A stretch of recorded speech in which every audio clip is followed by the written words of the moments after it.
A new era begins today with head coach Jason Ferguson, because today we are no longer the head coach of the Super Bowl champion Detroit Lions. We are now the head coach of the San Francisco 49ers. We are obviously coming off of a blockbuster 45-13 win in the 62nd Super Bowl against the Jaguars. We were the head coach of that game. We had Antonio Fuller in his second season pop off for a huge season, leading us to the final game of the year, and he ends up winning the MVP of that game. Obviously, we won Coach of the Year and all that stuff, but now we're going into the next stage, the next era in this series, taking over San Francisco. This team finished 23rd in offensive points per game, and they were dead last in defensive points per game with 28 per game allowed, which is just so bad. That's 4 touchdowns on average allowed per game. That is horrible. They were also a really bad pass defense. The run defense was top 10, so I'm going to try my best to keep that around, but got to work on the secondary, hopefully, and see what we can do in terms of trying to turn things around on the defensive side of the ball, because, my God, they are the worst. Brock Purdy's coming off a year where he had 24 touchdowns, 11 picks, and it was kind of one of his worst years, despite the picks not being super high or anything. They weren't low, which they haven't been low since 2025. So these last 2 years has been a just dip in production for Purdy compared to the previous seasons with Kyle Shanahan. So this is why Shanahan was fired, and we're going to try and get Purdy back on track too. So that's also one of our most important things, is determining, is he the quarterback to go forward with? And if not, who can we go forward with? But if he is the quarterback, how can we make him better and get him more in tune with the offense back in the first couple of years here in the franchise? McCaffrey has gone down from X Factor to Superstar this season, but he had a huge season, a bounce back year, his best one in over 4 years, with over 1,500 yards, 10 touchdowns, 5.2 per carry, 60 broken tackles.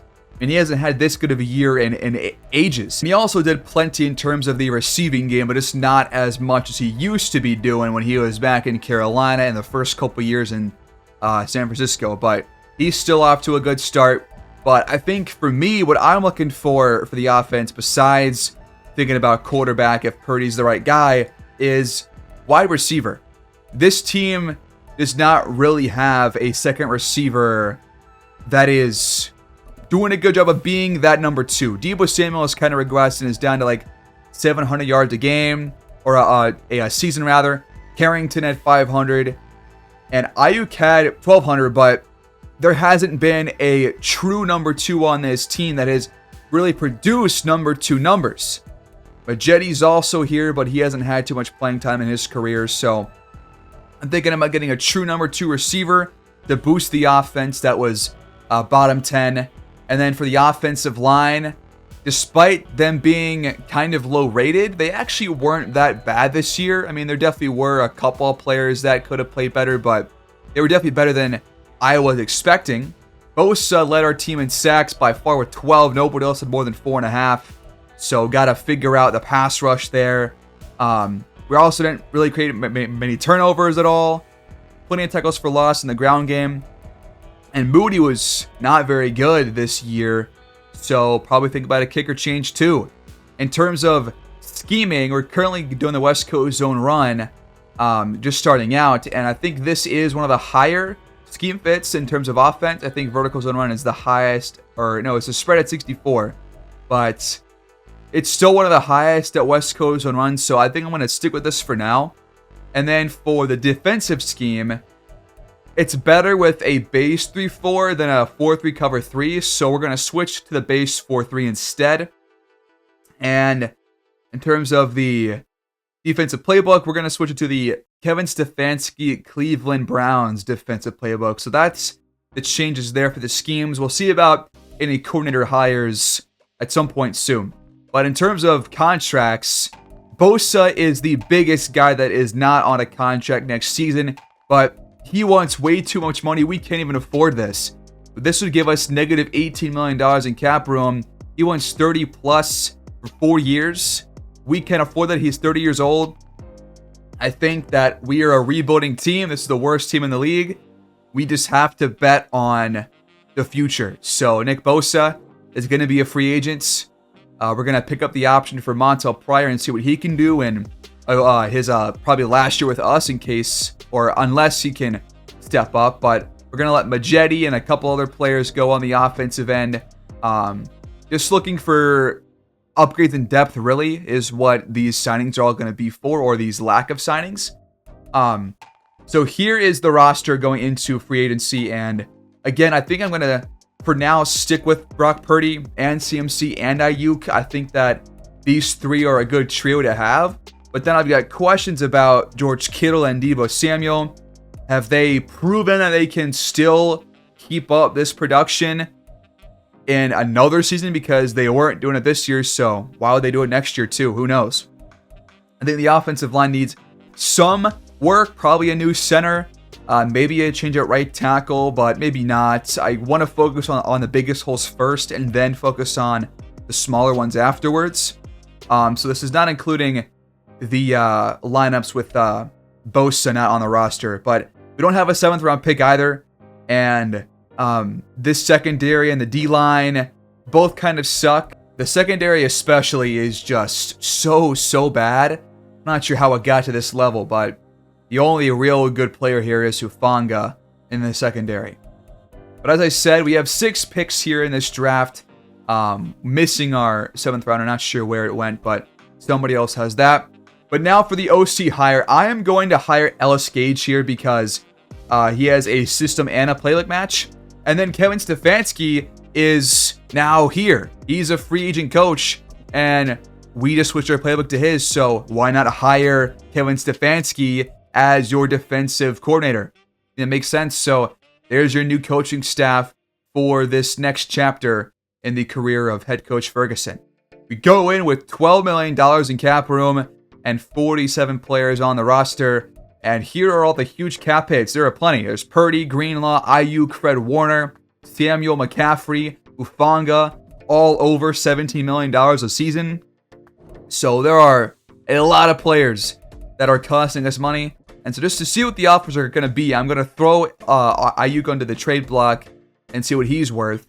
And then you also got George Kittle at $15 million too as a tight end that hasn't produced very well over the last 3 seasons.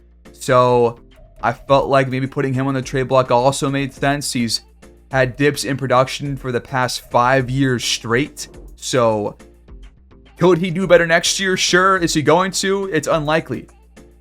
But here are the free agents here in this next class. It's honestly mostly defensive focused here.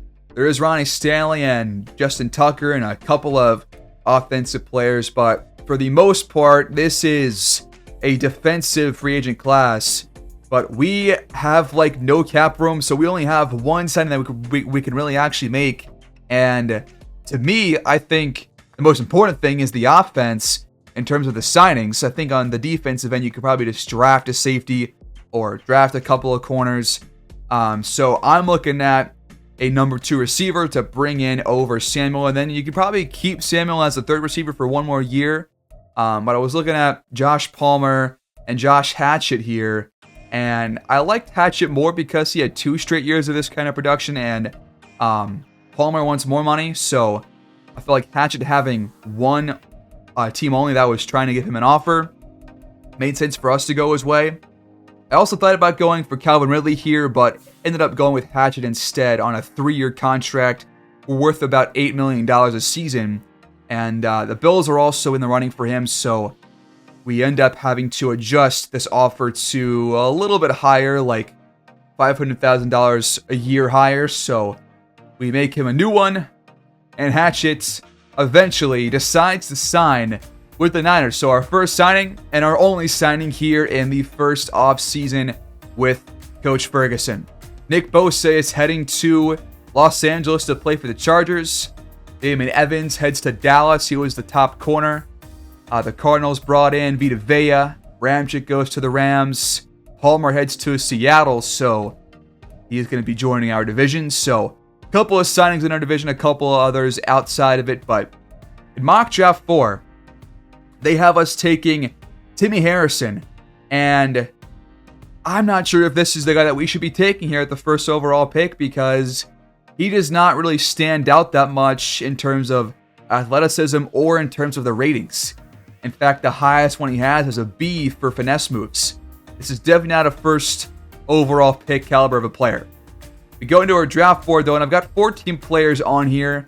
I want to just go through some of these and just walk us through guys that I thought were really good. And my first top pick here is going to be Ezekiel Chambers. I think he could be that straight up Nick Bosa replacement right off the bat. 8 finesse moves and is well rounded in terms of block, shoot, and power moves. Good awareness, good tackling. He's a top 5 projection. He's also a fantastic athlete with great speed as well. So he could be a really good option for us with that first overall pick. There's also Gil Booth here, who I really liked as a linebacker, but I would not draft him first overall. I would take him in a trade back, probably in the middle of the first round. But he's got good block shed and good finesse moves and can definitely give you a lot in terms of being a linebacker, and can pass rush and run stop and all that. There's also Stephen Hale here, who is a left tackle. That could be a pickup for us because the offensive line, as we said, could use some work probably. Quentin Goodwin here is another possible edge rusher to go after. Very good athlete, great strength and great speed, elite acceleration, and he's probably also going to be a really top power rusher with well-rounded block shedding and finesse moves. The top receiver in the draft is this guy right here, Zach McClain, who is a phenomenal athlete with elite jumping, great speed, great strength, and he's got some really nice route running and some really good ratings overall with a catch in traffic and a spec catch. So he could be a pick there too. If you want to go quarterback, there is Eli Sari here, supposed to go in the first round. He's got great strength and great arm power with really good accuracies across the board, and can also throw under pressure right out of the gate. So that's also a pretty good option there, but quarterback is probably the least of our concerns, honestly. So going to avoid doing that for now. Colin Smith here is an elite strength left end, but he's got poor speed. And if I'm going first overall, I would rather have somebody who I know can be a good athlete regardless of the kind of pass rush that we're trying to get towards the quarterback. There's also a defensive tackle, Brett Hughes here, but I'm not sure if defensive tackle is going to be one of my top needs. I think end is way more important than defensive tackle because the run defense, as we saw, was good last year. So if you want to keep it up, then you can do this. But if you want to address the pass rush, which was still lacking last year despite having Nick Bosa, and now that we've lost him, you definitely need to improve that. So I think I would rather go defensive end over defensive tackle, but these guys are also here, and they're all still good pass rushers too. There's also corner Tevin Carruthers here, who I think could probably go first round and probably might be a top 5 or top 10 talent with A-zone coverage, and he's a really good athlete too. In terms of kicker, I wasn't a fan of Jake Moody, so looking at the best option here was Pat Phillips with the highest accuracy.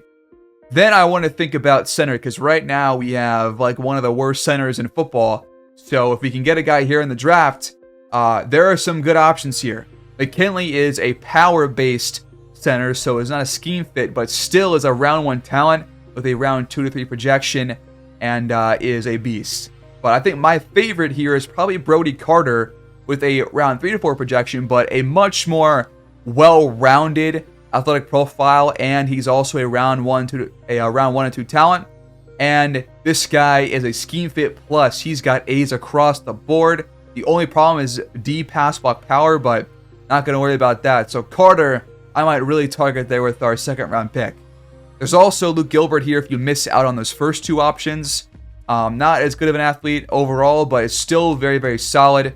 But he is a power center, so not a scheme fit. I ended up using our focus scouting on Chambers, Carruthers, and Gil Booth. So all guys that will probably go in the first round here. Learn that Chambers is, as we knew, a great athlete, but even more so, up to 90% scouting. We confirm that he is just a phenomenal player across the board. The only problem is maybe the injury being low, but I don't know if that's really that much of a concern because you probably just battle through that for the most part. So I think right now Chambers is probably the favorite to go first overall for us. Then you have Gil Booth, who, again, not going to take first overall, but if we trade back for some reason, then I might want to go him instead. And he's a really good finesse rusher with good block shed, C-power moves, good play work as well, good pursuit and stamina, so really solid, probably the best linebacker in the draft in terms of just overall linebacking skills. And Tevin Carruthers here looks to be a fantastic player with A catching, B press, A zone coverage, C man. I mean, he's going to be a beast. That'll take us right into the draft. And I was considering my options here just to see what they were offering.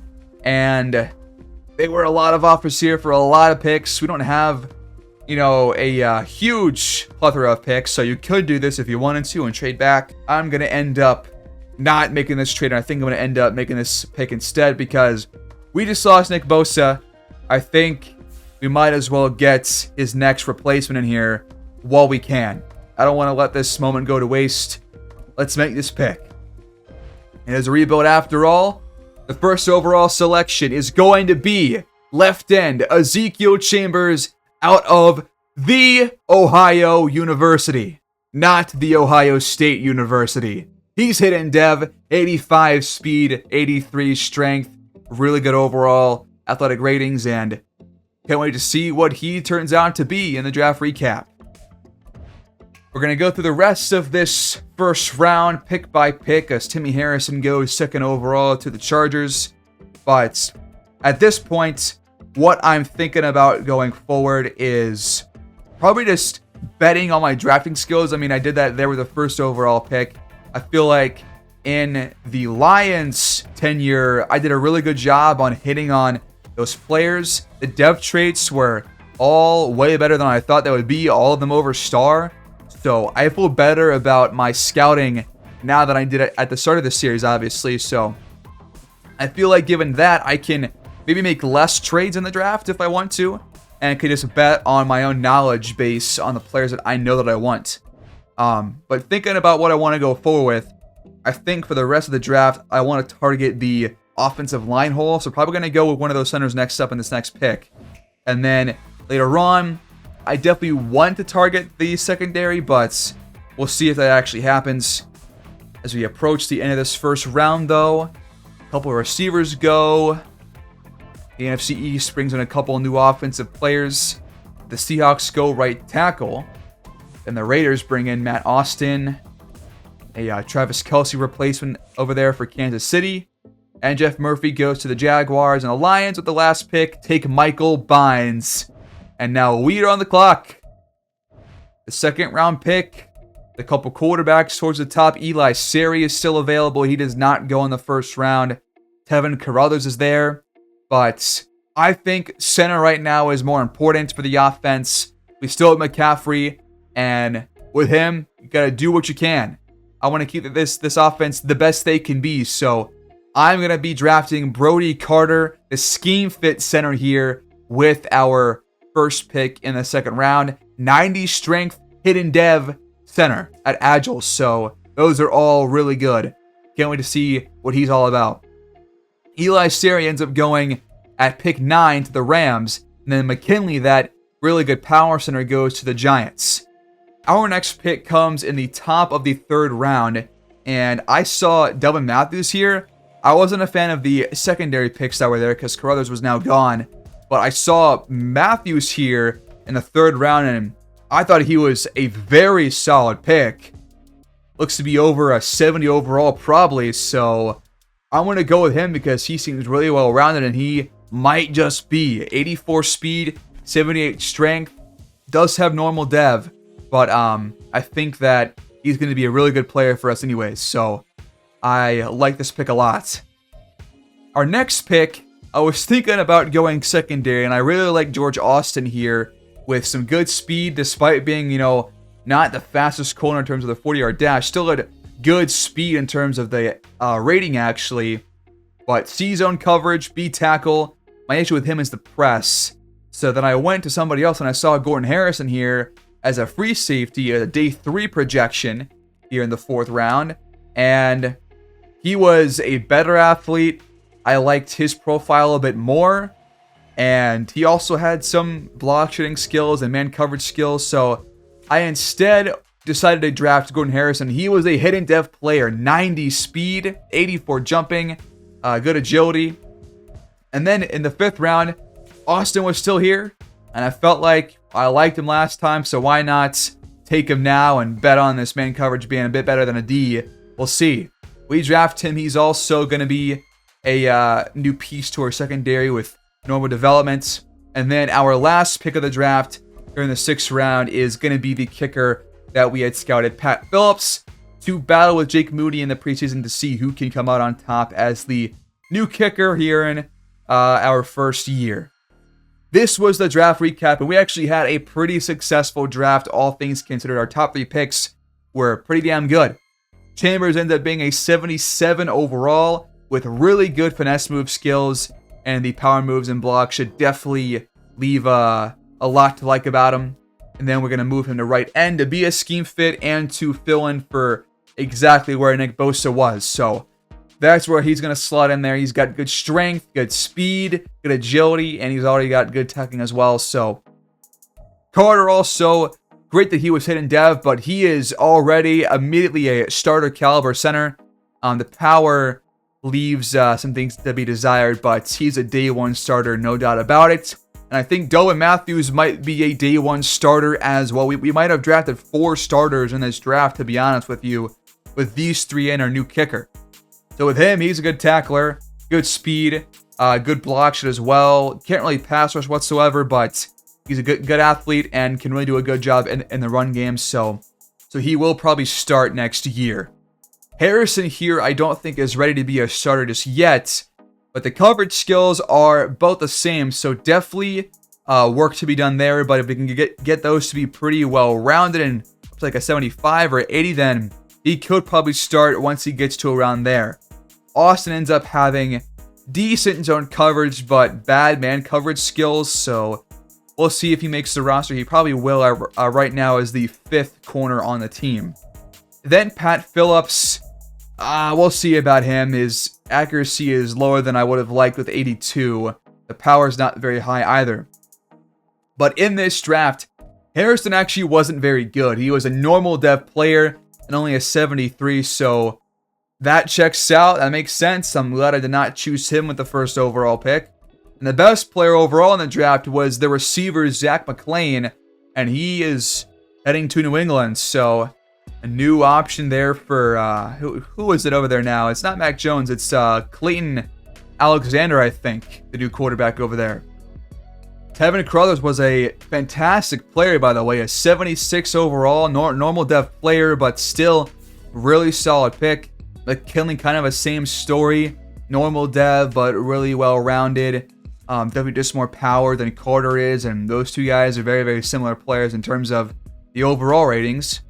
Seria was a pretty good pick here by the Rams in the 2nd round.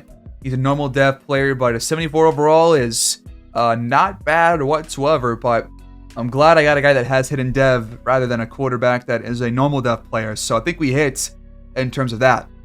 Gil Booth ends up going to the Colts just like Carruthers did, and he is also hidden dev. 72 overall speed rusher, good finesse moves, decent block shooting, and the power moves could come up to a decent level, so we'll see about that. We got trade offers for Samuel and Kittle here, but to be honest with you, I looked through these and I just wasn't really a fan of either, or not either, but any of the offers for either of these 2 players. I felt like I wanted to get one that improved the team, but also made sense for the other ones, and I just did not see that happening in terms of the offers going our way. So, going to decline those for now. But going right into preseason, folks, we end up going 1-2, but the offense actually played pretty damn well in the preseason, but the defense was bad, and the run defense completely collapsed compared to last season. Purdy ends up with a touchdown, no picks, but the rating was very high with 116.7, so that's very impressive. Good to see that. Lindsey threw a pick and 2 touchdowns. It wasn't as good. The run game wasn't that great either. I mean, McCaffrey only had 3.3 per carry. Carter only had 3.2. So hopefully that's not a sign of things to come here in our first season.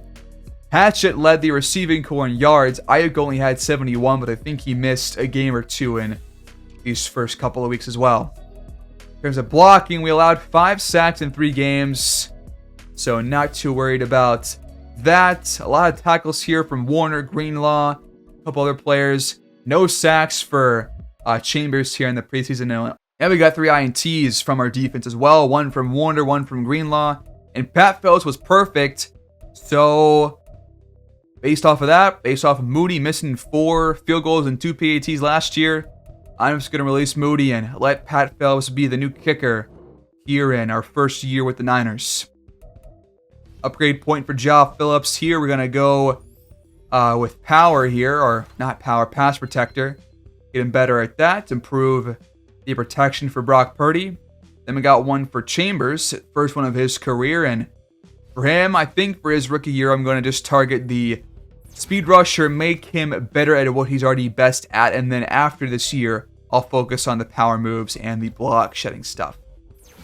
Another one for Middleton here, who going to go up to a 77 overall power move player. And then Delvin Matthews, the rookie linebacker, a wear 55 for us, and we get a 1 here for run stopping. So here's your lineup going into this first season with San Francisco. Purdy, McCaffrey, Ayuk, Hatchett, Darby as the fullback, Perkins, Banks, Carter, Phillips, Taylor on the offensive line, and Kittle as the tight end. Phillips will miss the first game because he is hurt out of practice. Then to our defense. We got Akeem Burrell as the free safety, backed up by the rookie Gordon Harrison. We got Hufanga as the strong safety, with Greenlaw, Warner, and the rookie Delvin Matthews as the linebackers. We got Chambers, Shaw, Money, and Middleton on this defensive line, with Lenoir, Taylor Britt, and Vernon in the secondary alongside the safeties. So there's your defense, there's your offense. Not sure what to expect, because it's our first year with this team, so we're just going to see how this first year goes and just kind of play it by ear.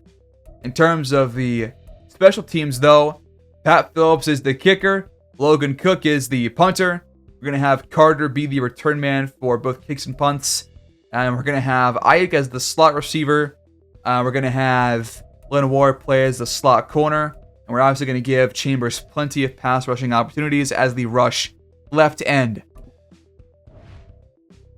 And our first year with the Niners starts with a loss on week 1 against the Patriots at home. They came back in the fourth quarter. It was a 13-14 scoreline going in, and they outscored us 10-0. The young quarterback, Alexander, 2 touchdowns, no picks, pretty clean day. We did not have many passing yards at all. $141 only for Purdy on 18 total passes. McCaffrey got 2 touchdowns and 4.6 per carry. And Zach McClain, the top draft pick out of this most recent draft, led this game in receiving yards with 70. Here's the defense. We got a sack for Ahmad Money, but nobody else got involved. A couple tackles for loss for us and for New England, but not a whole lot for the defense across the board for anything. No turnovers forced, nothing. So nothing to really talk about here. And 5 tackles for Chambers. Upgrade point for him coming out of it. We're going to go with speed rush here, as I was saying earlier, just going to try and target that mostly. And you got Brody Carter with 1 here, the young starting center. And the rookie goes up to a 74. In week 2, we bounced back with a nice 21-7 win, scoring in 3 out of the 4 quarters, a touchdown each. And a nice win against a division opponent too, Nathan Kinney, who I think won the MVP last year, or at least was close to it. 1 touchdown, 1 pick. Rating not as good as when we were with the Lions, for sure. Looks like Purdy actually ran the ball 7 times and scored on the ground, too. As did Keontae Carter, who is our backup running back. Kittle gets 81 through the air. We get a sack for Middleton, and the first sack in the career of Ezekiel Chambers. So there's number 1. We'll see how much he can muster here in his rookie season. Not expecting, 10 or anything. I'm probably going to imagine like 5 or 6 or 7. We got a pick from Goen as well, and we're out to the win. And Middleton ends up actually having a breakout chance here. So in week 3, he's got a chance to go up to star dev because he's currently at normal. So looking good for him if he can get that upgrade. And he is only normal dev, so could be big for the second-year defensive end.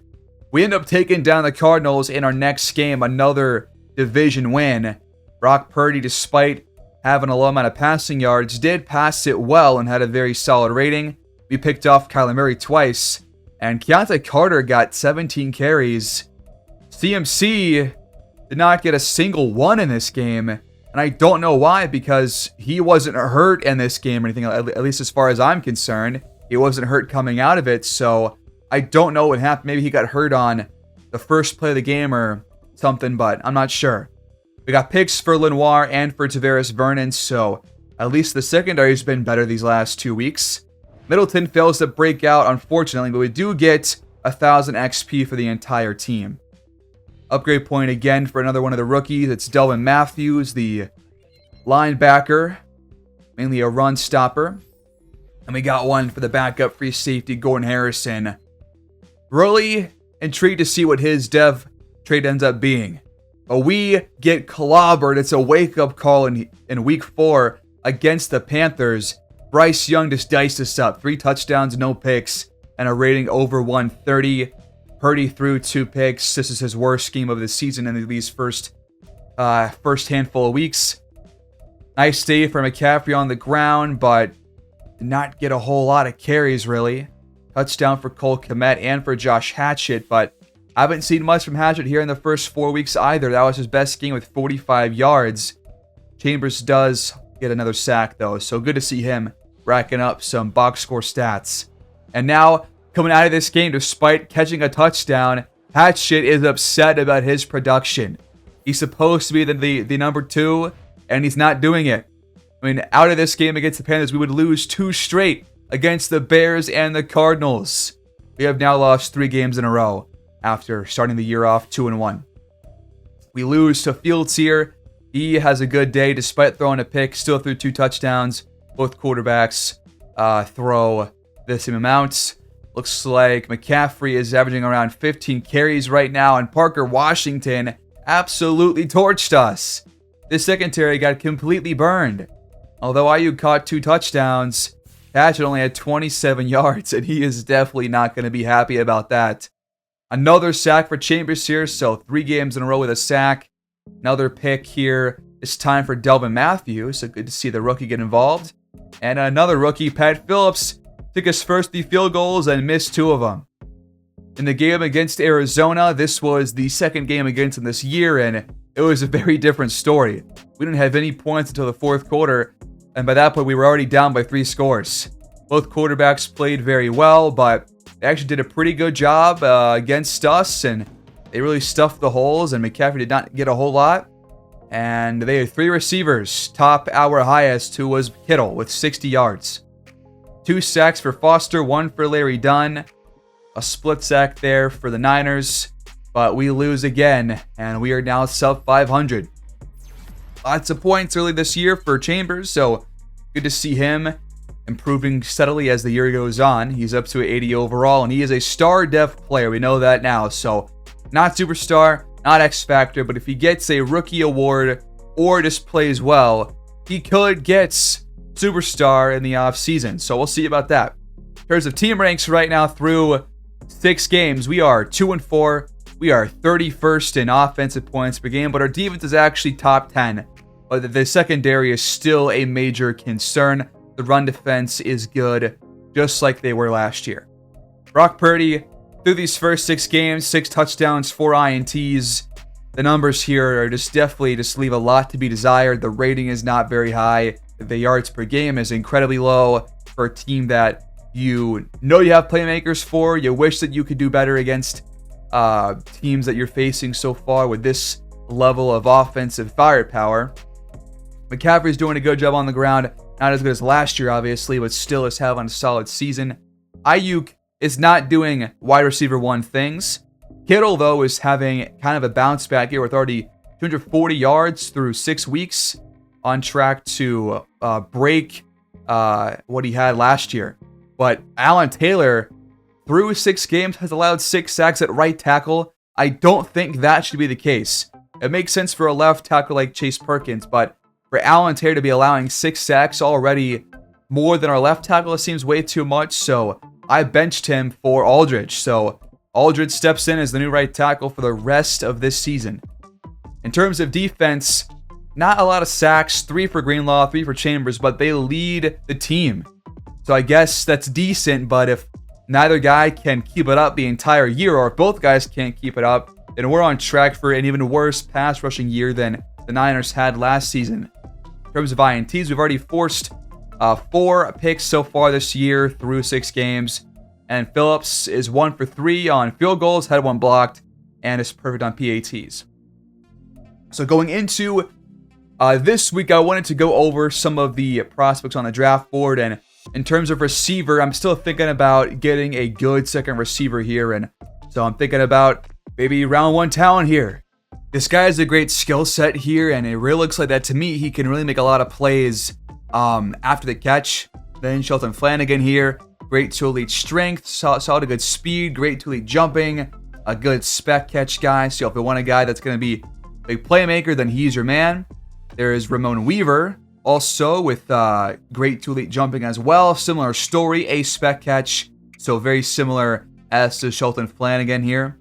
Then you got Leonard Smith, 6'5", physical receiver, solid to good speed, not the greatest jumping, but is a better overall receiver than the other 3. Then you got tight end Chris Bush here, because I'm still thinking about, what if we still move on from Kittle? What if he wants too much money and things like that? So Bush here's a solid pick. There's also Alex Wooden, a round 1 and 2 projection here. Fantastic overall athlete across the board. And this guy could be an absolute game-breaking prospect.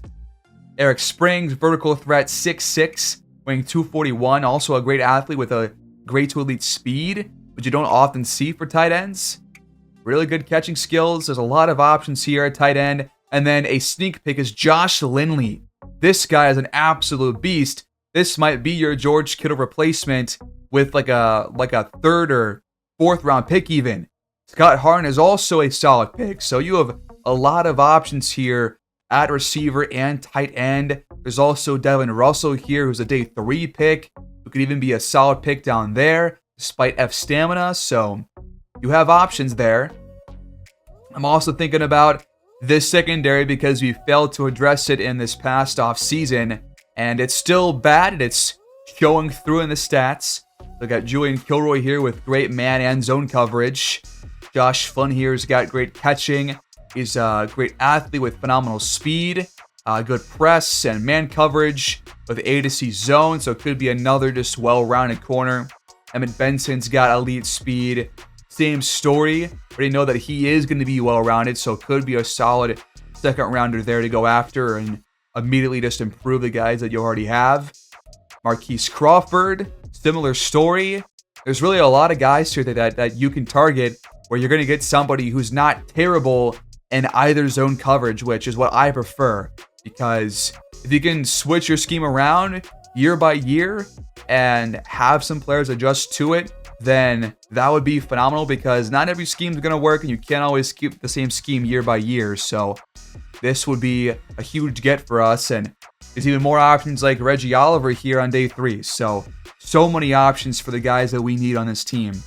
And then there's also Julian Green at free safety. So again, mainly targeting skill positions on the offensive side of the ball, and then targeting the secondary on defense for now. Julian Green here has really good coverage skills and play rec, good pursuit and stamina. Matthew Simmons is 5'9", but is a phenomenal athlete with really good overall ratings, extremely well-rounded.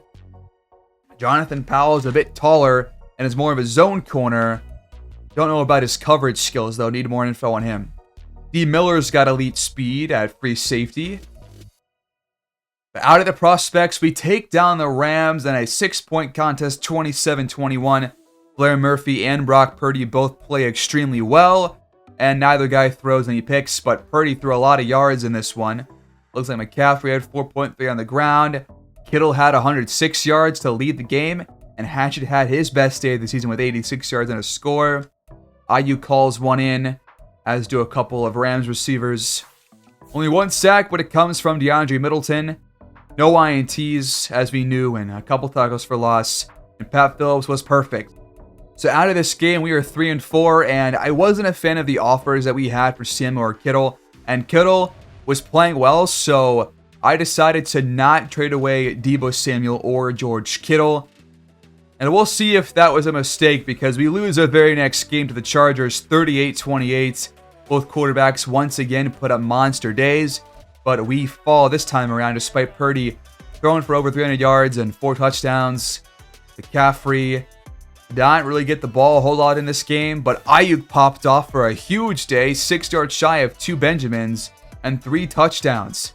Hatchet once again scores for the second straight week, but the secondary got torched, and the defense has to get better if we're going to win these games. We end up getting a weekly award there for Purdy this week. That's, I think, our first weekly award all year long. And Hatchet wants to break out after seeing Ayuk's performance in this game. We'll see if that actually happens. Brock Purdy also has a chance to break out after he threw for 4 touchdowns and 350 plus yards.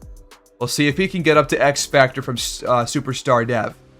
We take down the Rams again. Our second time against them in, 3 weeks? And we beat them. 1 touchdown for Purdy, no picks. We pick off Blair Murphy in this matchup and sack him 3 times. McCaffrey goes for over 100 yards. Jameson Williams with over 100 as well for the Rams. And Kittle hauls in a touchdown. Still continuing his really solid bounce back year. A sack for Chambers and a sack for Middleton and Lorenzo Shaw. So the 3 starting defensive linemen all get involved here. And the kickers were all perfect. Hatchet fails to break out. Not shocking. He hasn't really had a good year for us. And Brock Purdy fails to break out as well, because they certainly passed for a whole lot in that game. But after this one, we would rattle off 3 straight wins. All of a sudden, the defense has stepped up. 4 straight games, rather, holding opponents to 21 points or less. And here against the Dolphins, Brock Purdy, another solid rating. It seems like having a similar story as to last year with the Lions, where Antonio Fuller had some great games rating-wise in the meat of the season, especially to really end it. And right now, it's kind of the same case for Brock Purdy. Maybe Coach Ferguson is kind of a QB whisperer of some kind. We take down the Falcons as well here. Mike Spellman throws for 2 touchdowns, no picks. Purdy another solid day despite both guys being held to below 200 passing yards. The ground game for both was heavily involved and was working pretty well. Another touchdown for Ayuk, who's on track for a much better year than last year, I think. And Pat Phillips missed another field goal and another PAT, but that PAT was blocked. We'll see about him in terms of the field goals. We also took down the Bills by 3. This is Purdy's roughest game of this last stretch, but McCaffrey had his best game of the season with a $121, 2 touchdowns, 8.1 per carry. Hatchet is picking things up these last couple of weeks. A couple more touchdowns for him, a few more yards per game. Chambers a sack and a half here against Buffalo. And a pick for Awuzie. Now out of this game, upgrade point for the rookie Chambers. Go speed rusher, he is up to 81 overall. As of right now, I think it's week 14. Here's your playoff picture. We're currently the 6th seed, while the Cardinals are the 1. They currently lead the entire league, or the NFC rather, at 9-3. While we are, in the running, it's up for grabs, and we take down the Cowboys here with a whopping victory, 35-14. Brock Purdy, a throw or 2 away from being perfect. 2 touchdowns, no picks. Dak Prescott, a pretty efficient day for him. McCaffrey, another big day, 2 straight for him, with 2 touchdowns and over 120 yards. Purdy scores on the ground as well, and Ayuk goes off for over 140 yards on a score. Great job there. Deebo Samuel, first time saying his name this season. Here's a touchdown for him in this one. Parsons gets a sack, none for us. But we come out on top. Pat Phillips, 5 for 5 on PATs. Then the Cardinals lost against the Giants by 1. So they lose, and now we're within 1 game of the division lead at 8-5 all of a sudden. Here are the guys up for contracts. Ayuk highlights this class with Alan Taylor, Montel Pryor, Derek Quinn, Dre Greenlaw. CMC's up for a contract. There are a lot of players, a lot of depth players as well, so plenty of starters here too, so a lot of things to figure out in terms of who we want to bring back. And I think initially, you obviously want to bring back Ayuk, who is going off this year and having a great season. And based off of that, I think it makes sense to go after him. He is 30 years old, but he's still a very important part of the rebuild. And I mean, right now we're showing that this roster has enough juice to win games. So we got to keep this roster together until we can't win games anymore. But he wants probably a longer deal with some more money. In terms of Montel Pryor, he's supposed to be a pass rusher, but has not really given us a whole lot as a starter. So I'm going to let him hit the open market and test free agency. And then Alan Taylor, I wasn't impressed with his performance to start the year, and his numbers have not been impressive since before we arrived. So I'm going to withdraw for him as well. Despite being a really solid tackle at an 83 overall, I'm not sure he's worth what he wants. And Aldridge has been better than Taylor. So going to avoid to bring him back. Now, Greenlaw is also up for a deal here. Does have superstar dev, but it's probably going to go down this year. 3 sacks, but he's mostly a pass coverage guy who is good for tackles. And so far this year, he's having a great season. I think he's worth to stay around. He's been just the absolute key to this defense for years on years. So we're going to offer him a deal here, and he will accept it. A 1-year contract for Dre Greenlaw. We're going to re-sign Desmond Fairley as the backup tight end. And McCaffrey this year is not having the best year compared to his past couple years in terms of the average per carry, but still having a phenomenal year overall for a running back. And I mean, until he proves that he can't get it done, I will not let a different team have him on their roster. So welcome back, CMC. Now we're going to withdraw a couple offers here for some depth pieces like Severus Vernon and Jason Foster. Aaron Banks is old, and I think I want to get a younger left guard here and just kind of have a slight reset on the offensive line. Kittle, like I said, is having a much better year than last year. And so, is he worth $11 million a season, though, for that production? I'm not really sure. He was already making $15 million this year. I don't know if he's worth just a bit less for slightly more production when he was already underselling his contract. 3 touchdowns and no picks for Purdy here against the Saints. McCaffrey, 80 yards. Ayuk, another big day with 130 and 2 touchdowns. Just what a way to end off the year for him these last couple of weeks. Really strong finish. And 3 sacks for DeAndre Middleton. So a big day for him. Going back to negotiations for Ayuk.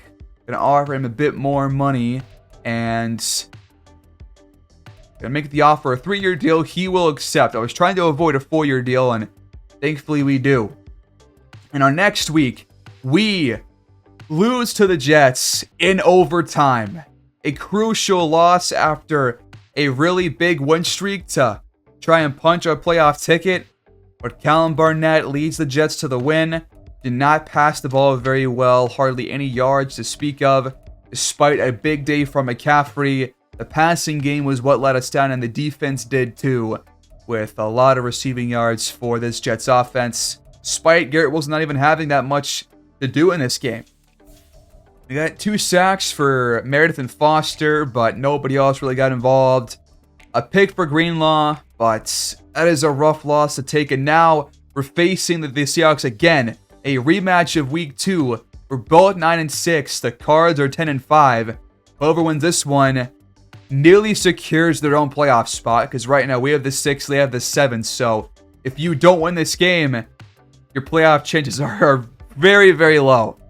And don't forget that back in Week 2, we took down the Seahawks. We beat them 21-7, but they're coming in with a really highly rated offense, the best in the league, and a top 10 defense as well. This is not going to be an easy game for us, everybody. I'm not expecting a win here. And we get clobbered. They put up 39, showing off why they are the number 1 offense. A just huge difference from the Week 2 game. 7 points to 39. And Nathan Kinney absolutely went off. 3 touchdowns, no picks, 345 yards. Brock Purdy played well, but just wasn't better than Kinney. And This defense has collapsed these last 2 weeks, the 2 most crucial weeks of the entire year, given that we have a playoff spot on the line. A lot of yards here for Saxon and 2 touchdowns, as he actually led the Seahawks and the entire game in receiving. A sack for Shaw here, but losers of 2 straight. The defense, after 4 straight really good weeks, has dropped off and given up 30 plus in back-to-back. Now we're facing the 4-12 Tampa Bay Buccaneers. They're awful. They have the worst defense and a middle-of-the-road offense. If we lose this game, we don't deserve to make the playoffs. So a win here would secure it. We're 9-7. If we win, we're in. The Seahawks are 10-6. The Cards lost their games, so we cannot win our division, but we can still make it because we have the 7 seed right now. So if we win, we are in. That is what is at stake. But we lose to one of the worst teams in the NFL. We finish our year at 9-8. 28-21 against the league's worst defense. We cannot muster more than 3 touchdowns. Brock Purdy played well. Eric Baldwin, though, was honestly better. Way more yards, more touchdowns. Both guys threw no picks. Another great quarterback matchup here, but I'm just not sure why we're getting such a lack of passing yards per game when Ayuk is having a great year. Purdy is finishing his year with a great second half, but we're still not getting consistently over 20 yards a game, and that is a concern. And it still points to me as an issue with not having a true second receiver on the team, because we don't. We end the year with a middle-of-the-road offense and defense at 15th in terms of offensive and defensive points per game. The rush defense ends up being just outside of the top 10, but the secondary shows once again that they were one of the worst in the league at bottom 5. Here's the playoff picture here in 2028. Obviously, we have missed out. The Eagles end up securing the 7th seed. The Cards are the 4. The Seahawks are the 6. They will face the Packers in the first round, while the Cardinals are going to face the Lions, our former team. We'll check on them soon. But in terms of yearly stats for us, Brock Purdy thought he had a really good year, way better than when we had taken over. 25 touchdowns, only 5 picks. So really took care of the ball, back to what he was doing in years past when Shanahan was in his prime in terms of play calling. And in terms of rating-wise, he was miles above the last 2 seasons. McCaffrey did not have as many yards or touchdowns as last year. I think he had more touchdowns this year, but not as many yards, but still had a phenomenal year, over 1,300. Ayuk goes off for about 1,200 yards and 15 touchdowns. A massive second half of the year for him as well. So he and Purdy really clicked towards the tail end. Hatchett was supposed to be our number 2, but ends up with less receiving yards than Deebo frickin' Samuel. Come on, man. What a waste of a signing that was. Just a complete letdown. He gave us nothing on the offensive end. In terms of blocking, Chase Perkins allows 11, but this offensive line was way better than I thought they would be.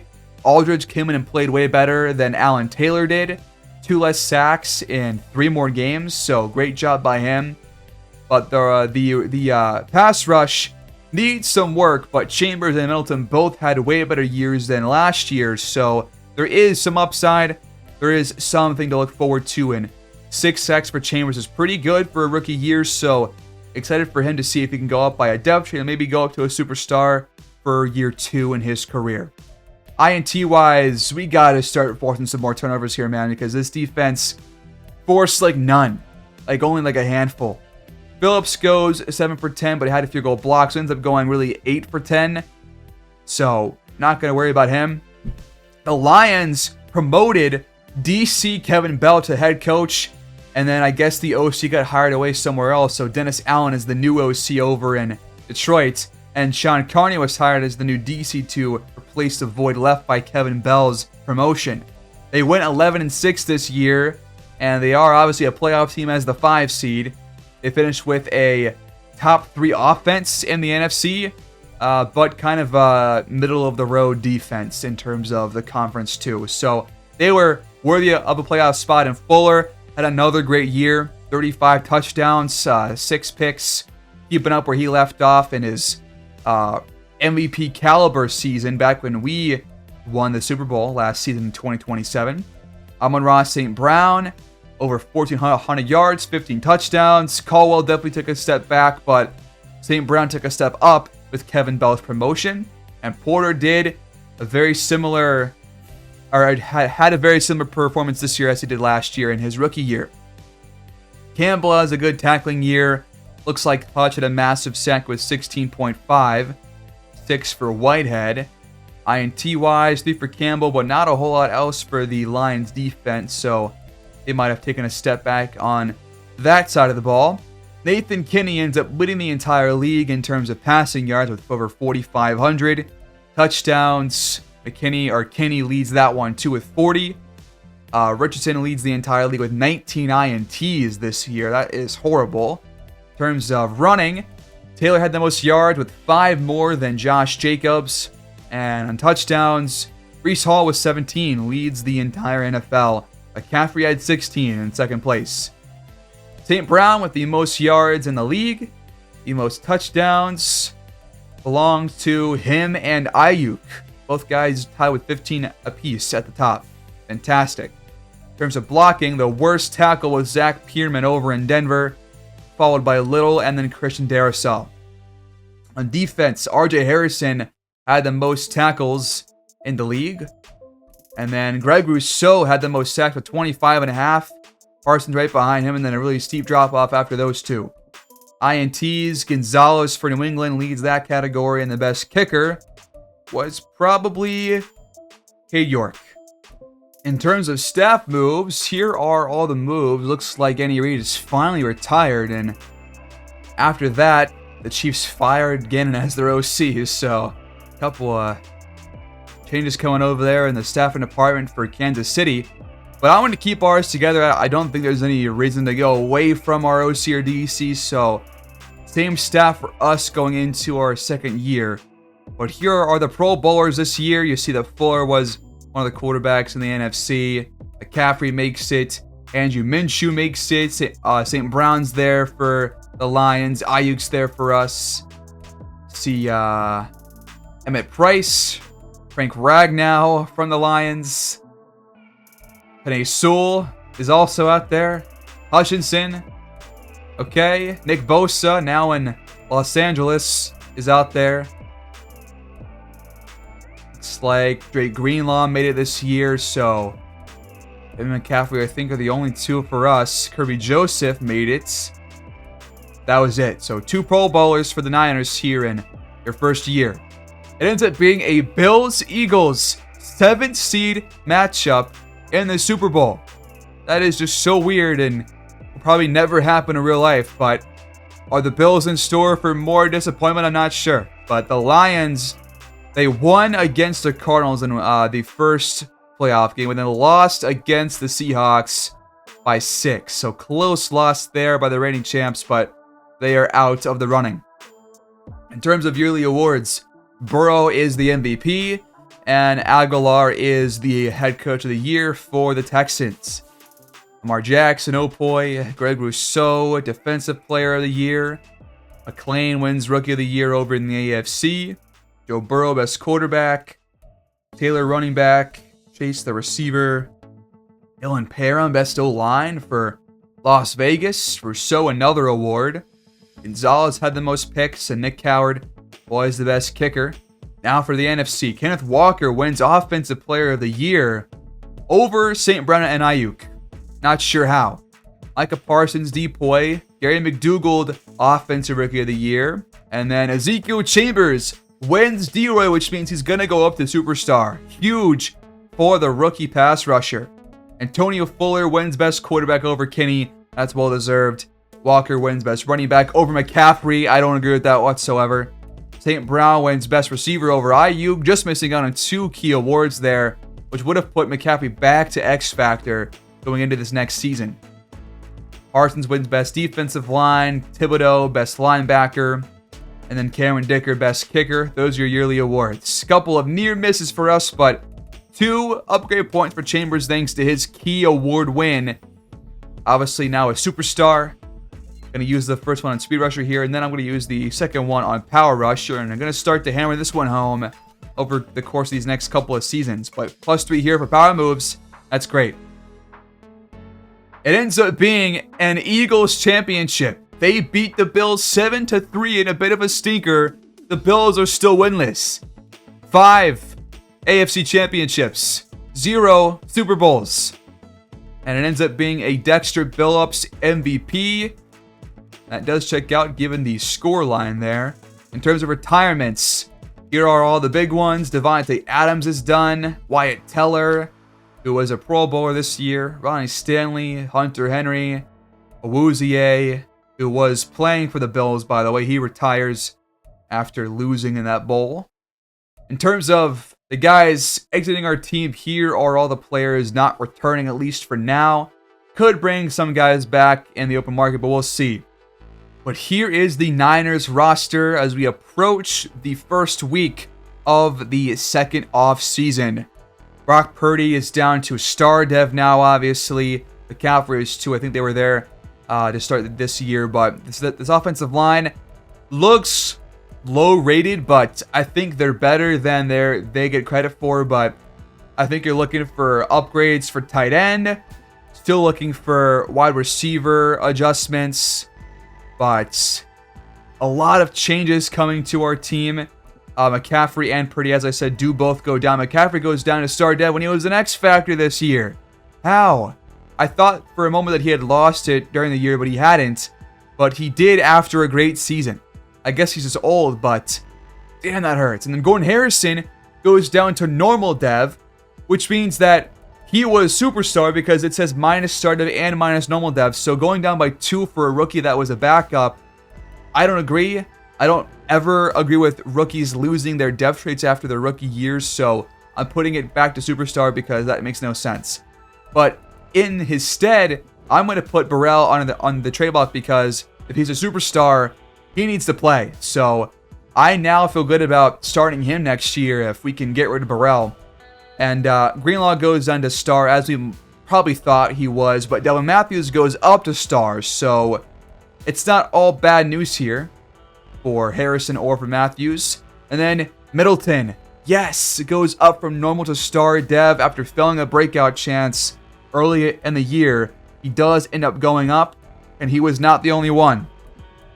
Hufanga as well. So another upgrade to our secondary. We are in store for probably a better year 2 with this team. We're on track for kind of a similar timeline as the Lions because this team has the players. They aren't a bad roster at all. We can still win with this team. So we got to take advantage and do what we can while this roster is good. To end out, here are the free agents, and Nathan Kinney and Josh Allen are there. They are free agent quarterbacks. I have never seen a class this good. So we have some options here. But that was it, everybody. That was it for year 1 with the Niners. We've got year 2 coming your way soon. Thanks for watching. I'll see you guys next time. Peace out.